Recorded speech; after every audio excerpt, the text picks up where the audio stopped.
Friends, मेरा नाम है अनु चौधरी। मैं आपको पढ़ाऊंगी आज टॉपिक जीन पियाजे का। ठीक है, ये C TET, UP TET, all TET में आता है, इंपॉर्टेंट टॉपिक है और इससे काफी 3-4 क्वेश्चंस आराम से बनते हैं। ठीक है, जीन पियाजे का फर्स्ट टॉपिक, जीन पियाजे, इसको संज्ञानात्मक विकास का सिद्धांत, इसको कॉग्निटिव डेवलपमेंट थ्योरी। ज्यादातर आप कोशिश करना कि इंग्लिश में ही वर्ड याद रखें, क्योंकि इसके संज्ञानात्मक विकास के हिंदी में बहुत 2-3 वर्ड्स चेंज है, क्योंकि हिंदी में नहीं आता, लेकिन इंग्लिश में एक ही वर्ड आता है, कॉग्निटिव डेवलपमेंट थ्योरी। जीन पियाजे स्विट्जरलैंड के मनोवैज्ञानिक थे। ये क्वेश्चन पूछ लिया जाता है सीटेट और यूपी टेट में कि जीन पियाजे कहाँ के मनोवैज्ञानिक थे, तो स्विट्जरलैंड के मनोवैज्ञानिक थे। इस विकास का प्रतिपादन इन्होंने ही किया था।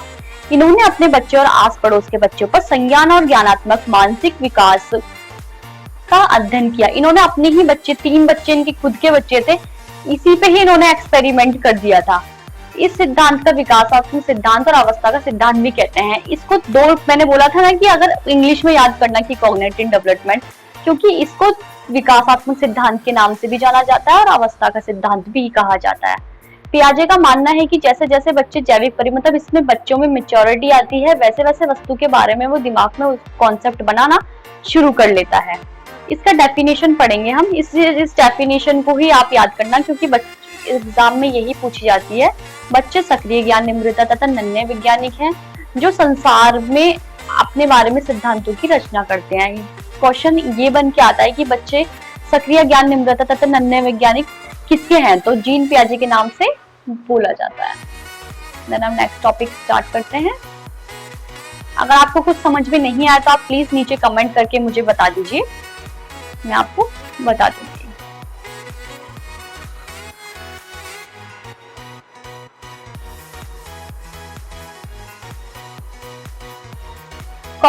कॉन्सेप्ट ऑफ कॉग्निटिव डेवलपमेंट, अनुकूलन, वातावरण के अनुसार अपने आप को ढालना अनुकूलन कहलाता है। जैसे मैं आपको एग्जांपल देती हूँ कि अगर कोई बच्चा गांव का है और वो बच्चा शहर में चला गया, उसकी लैंग्वेज थोड़ी देसी है गांव में जाके, और वो शहर में आ गया है, तो वो जैसे शहर में बच्चे बोलेंगे वो वैसे ही बोलेगा उस चीज को कि मैं ऐसी क्यों लैंग्वेज बोलूं, मैं भी ऐसे बोलता हूँ।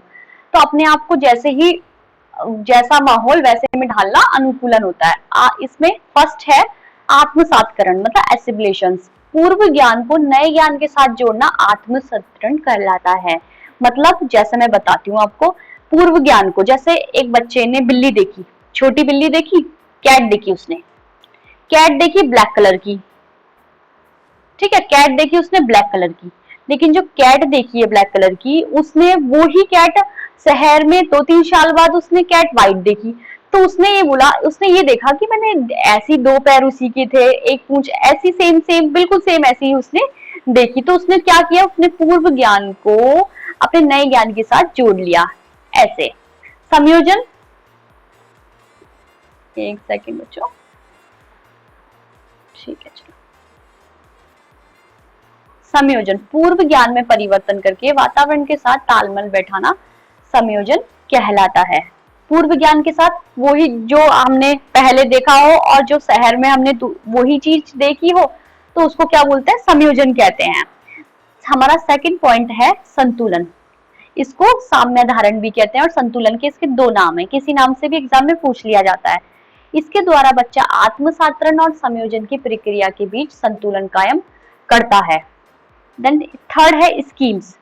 देखो बच्चों, मोस्ट इंपोर्टेंट टॉपिक स्कीम्स और स्कीमा, ये एग्जाम में बार बार पूछा जाता है, तो इस पे थोड़ा ज्यादा ध्यान देना। ठीक है, स्कीम्स और स्कीमा, हम पहले स्कीम्स पढ़ते हैं। किसी काम को करने के अलग अलग 2 तरीके होते हैं। जैसे एग्जाम्पल, जब बच्चे को भूख लगती है तो वह रोता है, क्योंकि उसे पता है रोने से उसे दूध मिलेगा। समझ में आ गया बच्चों? स्कीम्स ये इसमें आएगा, ये स्कीम्स में। देन स्कीमा,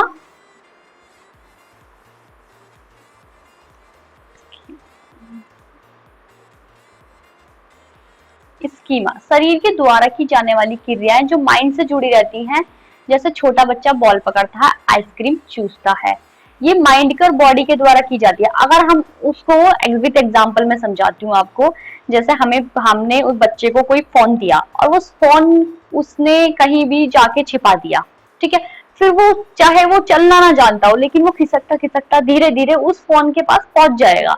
तो क्या हो रहा है, बॉडी की एक्टिविटी हो रही है और माइंड की एक्टिविटी हो रही है, इसलिए जो माइंड और बॉडी से जुड़ी होती है वो ही इसमें स्कीमा में इंक्लूड होती है। ठीक है, चलो नेक्स्ट पे चलते हैं। इसकी अवस्थाएं हैं जो मोस्ट इंपोर्टेंट है। अवस्थाएं हर एग्जाम में हर बार पूछी ही जाती है, कोई भी एक अवस्था आपसे पूछ ली जाएगी। तो हम पढ़ते हैं, पियाजे ने संज्ञानात्मक विकास की 4 अवस्थाएं बताई हैं। कितनी बताई हैं? 4 अवस्थाएं बताई हैं। फर्स्ट है संवेदी पेशीय अवस्था, मीन सेंसरी मोटर स्टेज, जो कितने साल के बीच में होती है? 0 से 2, मतलब जन्म से 2 साल के बीच में होती है। इस अवस्था में बच्चा अपने ज्ञानेंद्रियों के माध्यम से सीखता है। इसमें बच्चा क्या करता है? अपनी आंख, नाक, कान, मुंह, ये सब अपनी ज्ञानेंद्रियां 5 होती हैं, तो इन्हीं में से देख के वो बच्चा सीखता है। इसमें वस्तु स्थायित्व, ऑब्जेक्ट मीन्स इसका मैंने इंग्लिश में एक लिख दिया है, आपको अगर समझ भी नहीं आता है तो ऑब्जेक्ट परफॉर्मेंस का गुण आ जाता है। यानी बच्चा अपने दिमाग में वस्तुओं की छाप बनाना शुरू कर देता है, जिससे वह छिपी हुई वस्तुओं को भी ढूंढ लेता है। वो क्या करता है, जैसे हमने कोई भी चीज, मतलब कुछ भी ले लो, कोई टॉय छुपा दिया हमने उसके सामने, लेकिन उसको ये याद रहता है, उसकी इतनी माइंड इतना तेज होता है कि हाँ छुपाया है, तो वो धीरे धीरे उस खिलौनों के, अपने खिलौनों को वो ढूंढ लेता है। ये किसका आएगी? संवेदी पेशी अवस्था में। ठीक है, सेकंड आएगा अपना पूर्व सक्रियात्मक अवस्था, प्री ऑपर्चुनिट स्टेज। ये कितने साल की कितने साल तक होती है? 2 से 7 साल तक होती है। ये क्रिया करने से पहले की अवस्था है। इसमें बच्चा सामने आने वाली चीजों को देख पाएगा, समझ पाएगा, लेकिन कोई क्रिया नहीं कर पाएगा। 2-7 की अवस्था में क्या है, लेकिन जैसे विद एग्जाम्पल, इसमें जैसे जीववाद है, जब बच्चा सजीव और निर्जीव वस्तुओं में अंतर नहीं कर पाता है। सजीव निर्जीव कैसे? हाँ, विद एग्जाम्पल में देती हूँ। जैसे बच्चा है, बच्चों को हमने, वो गिर गया नीचे फर्श पे, वो गिर गया और फिर उसको ये नहीं पता है, फिर वो कहता है कि इस फर्श को हम फिर पीटते हैं ना, अच्छा इसने गिरा दिया, हम उसको पीटते हैं कि अच्छा ठीक है इसने गिरा दिया, हम उसको मारते हैं। तो वो उसको देख के खुश हो जाता है कि हाँ उसने मेरे को गिराया नीचे फर्श ने, तो इसको पिटाई लगी। तो वो क्या, इस टाइम में जब ये पूर्व सकारात्मक अवस्था में, वो पता नहीं चलता है कि ये निर्जीव है सजीव है, इसको अंतर नहीं करना आता है। अहम केंद्रित में जब बच्चा ये सोचना शुरू कर देता है कि जो वो कह रहा है, सोच रहा है, वह सब ठीक है। अहम केंद्रित में विद एग्जाम्पल मैं आपको समझाती हूँ कि जैसे वो, उसे कैडबरी पसंद है और हमें भी, उसको लगता है कि जो चॉकलेट मुझे पसंद है वो उन्हें भी पसंद होगी, बड़े को। ये होता है कि मतलब जो मैं कर रहा हूँ वो सब ठीक है, अगर मैं कुछ काम भी कर रहा हूँ तो वो भी सब ठीक है, अगर मुझे ये सब पसंद है तो वो भी सब ठीक है। तो अहम केंद्रित में क्या है, अगर मुझे जो पसंद है वो सबको पसंद है, वो सिर्फ ये सोचता है। समझ में आया? अगर नहीं समझ में आया तो आप मुझे नीचे कमेंट करके बता देना, मैं बता दूंगी। ठीक है, चलो नेक्स्ट टॉपिक पे हम चलते हैं। देन थर्ड पॉइंट है इसका, थर्ड पॉइंट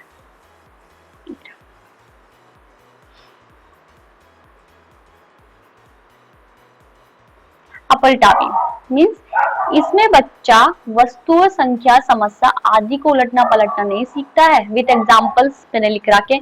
अगर हम बच्चे को दे दे 4 + 6 इक्वल कितने होते हैं, तो वो कितना बताएगा? 10। अगर हम उसको बोल दें कि 6 और 4 कितने होते हैं, तो वो नहीं समझ पाएगा। होते तो 10 ही है, लेकिन वो समझ नहीं पाएगा। इसलिए उसे, जैसे नॉर्मल जो हम समझाते हैं वो ही उसे समझ में आता है। अगर हम किसी चीज को या किसी भी वर्ड को हम उल्टा करके बोलेंगे तो उसमें इतना नहीं समझ पाता है वो। मुद्दा संप्रत्य दूरी, भार, ऊंचाई कॉन्सेप्ट को कमी में इसी अवस्था में होती है। मतलब अगर मैं ये टॉपिक आपको समझाती हूँ, ठीक है, मुद्दा संप्रत्य दूरी और भार, इसको मैं समझाती हूँ। अगर हमने उसको 2-2 हजार के नोट रख दिए हों और साथ में रख दिए हों बहुत सारे 10-10 रुपए के सिक्के रख दिए हों, जो चीज बहुत ज्यादा होगी, मतलब हमने ये 2000 के नोट रख दिए हों, ठीक है, और हमने यहाँ पे 10 रुपए के सिक्के कॉइन रख दिए हों, ठीक है, कॉइन रख दिया। बच्चे को वो 2000 रुपए नहीं दिखेंगे, उसको ये नहीं पता होता है कि कितने किस चीज को कितना है और कितनी कमी है, कितना उसका मतलब उसको दूरी और इसमें सब कुछ नहीं पता रहता। लेकिन जो 10 रुपए के कॉइन है, जो बहुत सारे कॉइन्स रखे हैं, वो उसी को ही बोलेगा कि मुझे तो बस यही चाहिए। इसलिए उसे क्या दूरी और भार ऊंचाई में उस अंतर करना नहीं जानता है। वो जो सबसे ज्यादा चीज होती है वही वो उसको अपनाता है। ठीक है बच्चों, नेक्स्ट समझते हैं हम 5th पॉइंट, केंद्रीकरण, कॉन्ट्रैक्शन। जब बच्चा किसी वस्तु की सारी विशेषताओं को छोड़कर केवल एक विशेषता पर ध्यान देता है, मतलब जब उसको हम बच्चे को फोन दे दें, फोन में उसको नहीं पता कि उसमें कांटेक्ट है और या अगर फोन पे है और भी बहुत सब चीजें हैं, उसको ये नहीं पता। उसको सिर्फ अपने, अगर हम उसको फोन दे देते हैं तो उसको सिर्फ अपने गेम से मतलब है। अगर हम उसको फोन दे देते हैं तो वो उसको सिर्फ उसमें गेम खेलेगा और कुछ नहीं। इसलिए केंद्रित उसको नहीं पता होता है कि उसमें बहुत सारी भी चीजें हैं। वो सिर्फ एक ही चीज पे ध्यान देता है, बस अपने गेम पे, कि मुझे तो सिर्फ गेम चाहिए जो कि इस फोन में मिलेगा। ठीक है, चलिए नेक्स्ट टॉपिक 3rd पॉइंट है मूल सकारात्मक अवस्था।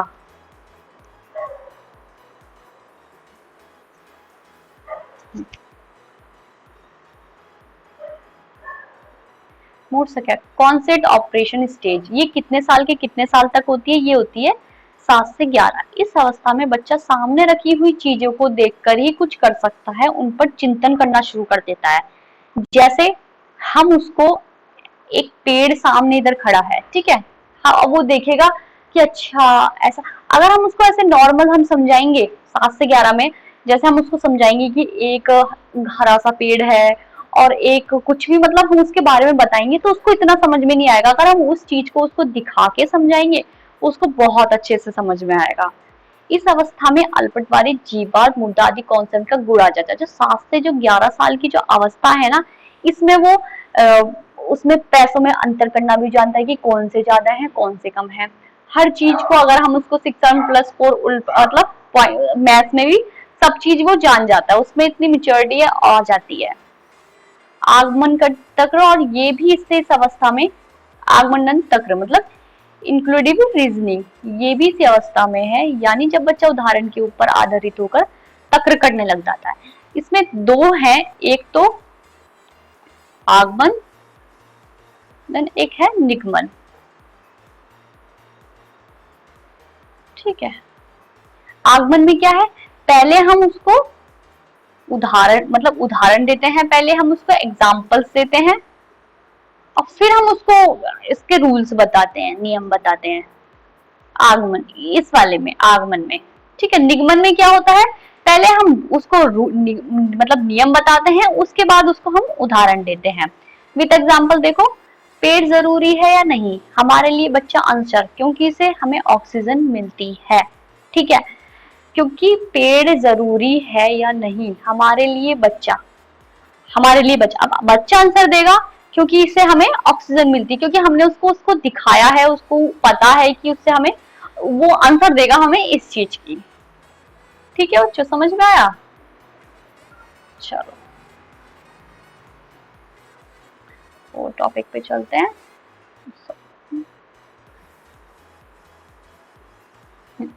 औपचारिक सकारात्मक अवस्था, फॉर्मल ऑपरेशंस स्टेज, ये कितने साल की होती है? ये होती है 11 से 15। ये संज्ञान की सर्वोच्च अवस्था है। इसमें बच्चा अमूर्त चिंतन करने लग जाता है।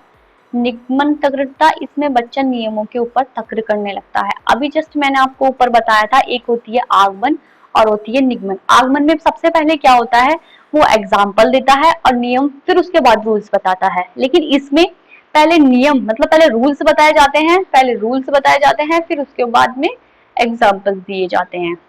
नियमों के ऊपर तक्र करने लगता है। एग्जाम्पल, मैथ्स के क्वेश्चंस माइंड में ही हल कर देता है क्योंकि नियम पता है। अगर बच्चे को फॉर्मूले पता होंगे तो वो अपने माइंड में ही सॉल्व कर लेता है। अगर हम उससे बोलेंगे कि हाँ 10 + 10 कितने होंगे, तो 20 होंगे, अब अपने माइंड में ही अब लिखने नहीं बैठेगा अपनी कॉपी में कि 10 और +10। छोटे बच्चों के नहीं, क्योंकि 11 और 15 साल में उनमें इतना मेच्योरिटी आ जाती है, इतना माइंड उनका तेज हो जाता है कि वो अपने माइंड में ही हर सॉल्यूशन कर लेते हैं। ओके बच्चों, अगर समझ में आया तो प्लीज आप मुझे कमेंट नीचे करिए कि हाँ हमें समझ में आया। अगर नहीं आया है तो आप वो भी मुझे बताइए कि कौन सा टॉपिक नहीं आया है। हम नेक्स्ट टॉपिक आपका पढ़ेंगे लॉरेंस कोलबर्ग नेटिक, मतलब मॉरल डेवलपमेंट थ्योरी। ये पूरा जीन पियाजे आपका कंप्लीट हो चुका है। जैसे कि मैं आई होप कि आपको सब समझ में आया होगा। नेक्स्ट टॉपिक में जल्दी ही लेके आऊंगी आपके लिए लॉरेंस कोलबर्ग का। Thank you so much.